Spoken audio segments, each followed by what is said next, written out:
એમના વર્તન વાણીથી બધા જ પ્રકારના વેવથી આપણે સાથે જોડાઈ જઈએ છીએ. તમે જેવા સાથે રહેશો એવા જ વિચાર આવશે. તમારો દુશ્મન છે પણ સદાચારી છે, સંસ્કારી છે, તમને કોઈ પણ ભોગે મનાવી લો.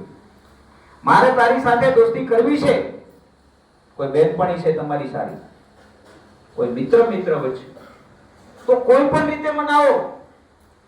જીવનનું તમારું છે ને લક્ષ્ય છે એ પાર કરવા માટે એક નાનકડી નૈયા રૂપી સહકારો જોશે. આ સહકાર મેળવી લો. પરંતુ ખરાબ દોસ્ત છે, તમને બધી જ રીતે અનુકૂળ છે, છોડવો મુશ્કેલ છે, છતાં પણ છોડી દેવું. કારણ કે તમે એની સાથે જીવાઓ છો, એમના શબ્દો, વાણી, વર્તન, વ્યવહાર તમારા તમામ અંગો શીખી રહ્યા છે.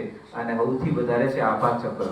નેગેટિવ વ્યક્તિનો આભા ચક્રમાં તમે હો તો નેગેટિવ જ વિચાર આવશે, અને પોઝિટિવ વ્યક્તિના વ્યવહારમાં તમે આવો ત્યારે પોઝિટિવ વિચાર આવશે. તમે જાહેરમાં બેઠા છો, એક આજીવન યાદ રાખજો કે તમારી આસપાસના બધા જ વ્યક્તિઓ જે બેઠા છે ને એનો પ્રભાવ છે. એકલા એક વ્યક્તિને બેસાડીને આ સેમિનાર લઉં તો એનો પ્રભાવ અલગ હોય, બધા જ બેઠા હોય એનો પ્રભાવ પણ અલગ હોય.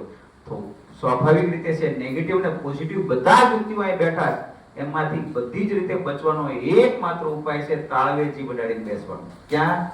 તાળવે જીભ અડાડી દેવાની. તમારા ઉપર કોઈની અસર નહીં પડે, સકારાત્મક અસર ચોક્કસ પડશે. નકારાત્મક કોઈ વસ્તુ તમારી જીભ અને દિમાગનું કનેક્શન તમને આવવાની.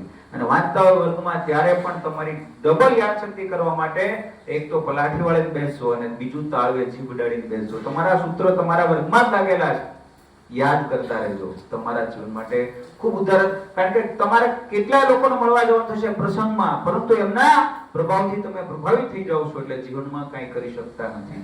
તેમનાથી બચવાના. હું જાહેરમાં ગમે ત્યારે મૌન બેઠો હોય ત્યારે મારી જીભ છે તાળવે અડેલી હોય છે, મારા પોઝિટિવ વેવ્સ સિવાય મારામાં નેગેટિવ ન આવે એ માટે.